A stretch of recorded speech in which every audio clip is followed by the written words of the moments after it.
PCC मध्ये सर्व विद्यार्थी आणि पालकांचं हार्दिक स्वागत आहे।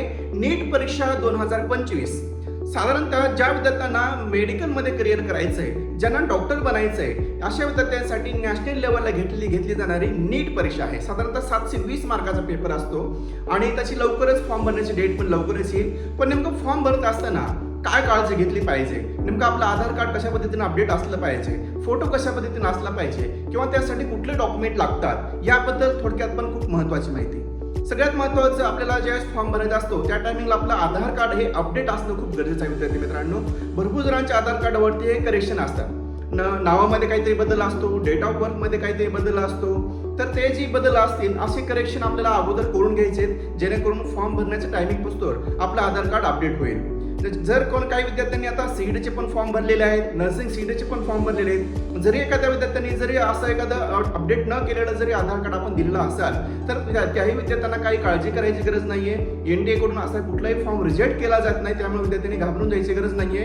पण शक्यतो विद्यार्थ्यांनी त्याचा जे फोटो असेल, जर आपला जुना फोटो असेल तर तो आपण अपडेट करणं गरजेचं आहे। नावात बदल असेल ते अपडेट करणं गरजेचं आहे किंवा जे डेट ऑफ बर्थ आहे हे पण आपण करेक्शन करणं खूप गरजेचं आहे। आता काही जणांना प्रश्न पडतो की नेमकं नावाचा जो फॉर्मॅट आहे हा थोडा बदल आहे, मार्कशीट वरती थोडं नावाचा फॉर्मॅट बदल आहे आणि आधार कार्ड वरती बदल आहे, म्हणजे आधार कार्ड वरती आडनाव अगोदर आहे, मार्कशीट वर नाव अगोदर आहे, तर या फॉर्मॅट बद्दल विद्यार्थ्यांना काळजी करायची गरज नाहीये। किंवा डेट ऑफ बर्थचे पण जो फॉर्मॅट आहे हा पण बदल असतो काही ठिकाणी, पण विद्यार्थ्यांनी ह्याची चिंता करायची नाहीये। फक्त आपलं नाव आणि जे आधार कार्ड आहे हे व्यवस्थित असणं गरजेचं आहे, जेणेकरून नावामध्ये स्पेलिंग मिस्टेक वगैरे नसली पाहिजे आणि जे आपला फोटो आहे हा जुना नसला पाहिजे, जेणेकरून जे काही अपडेट आपल्याला ते करता येईल त्या पद्धतीने आपल्याला अपडेट करून घ्यायचं आहे। त्यानंतर बघूया आपला जो फोटो आहे, नीटसाठी फोटो लागत असताना त्या ठिकाणी विशेष काळजी घेणं गरजेचं आहे। जो आपल्याला पासपोर्ट साईज फोटो लागणार आहे ह्याचा बॅकग्राऊंड शक्यतो व्हाईट असलं पाहिजे, त्यानंतर त्याच्यावरती आपलं पूर्ण नाव असलं पाहिजे आणि ज्या दिवशी फोटो काढलेला आहे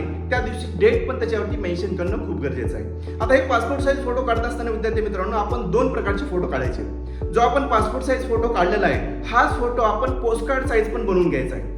फोटो घेते वेळेसच आपण हे दोन फोटो घेणं गरजेचं आहे, कारण ज्यावेळेस आपण एक्झाम सेंटरवरती जातो त्या टायमिंगला आपल्याला तिथे एक फोटो लागेल आणि ज्या टायमिंगला आपली पुढील ऍडमिशन प्रोसेस असते मेडिकलची त्या टायमिंगला पण तिथं पण एक फोटो लागतो, जेणेकरून तोच फोटो असला पाहिजे। त्यामुळे फोटो काढत असतानाच पासपोर्ट साईज फोटो शक्यतो मॅक्झिमम काढून घ्या, आपल्याकडे असले पाहिजेत आणि जे पोस्टकार्ड साईज फोटो आहे हे दोन आपल्याकडे असणं गरजेचं आहे। यानंतर बघूया नेमकं याच्यामध्ये डॉक्युमेंट आपल्याला कुठले लागणार आहेत।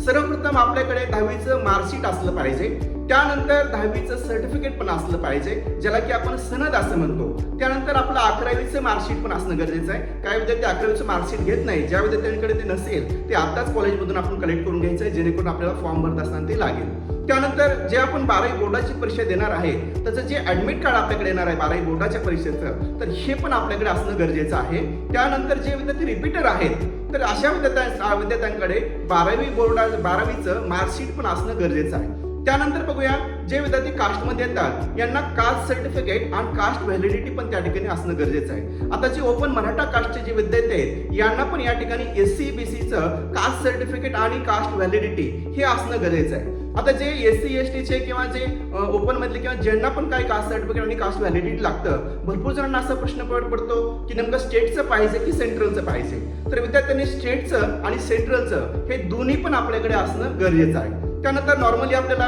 त्या ठिकाणी फोटो लागेल, आपलं आधार कार्ड लागेल, आपली सही लागेल आणि आपली 10 थंब त्या ठिकाणी आपल्याला अपलोड करायचे। त्यानंतर सगळ्यात महत्त्वाचं जे विद्यार्थी PWD मध्ये येतात यांना PWD सर्टिफिकेट पण असणं गरजेचं आहे।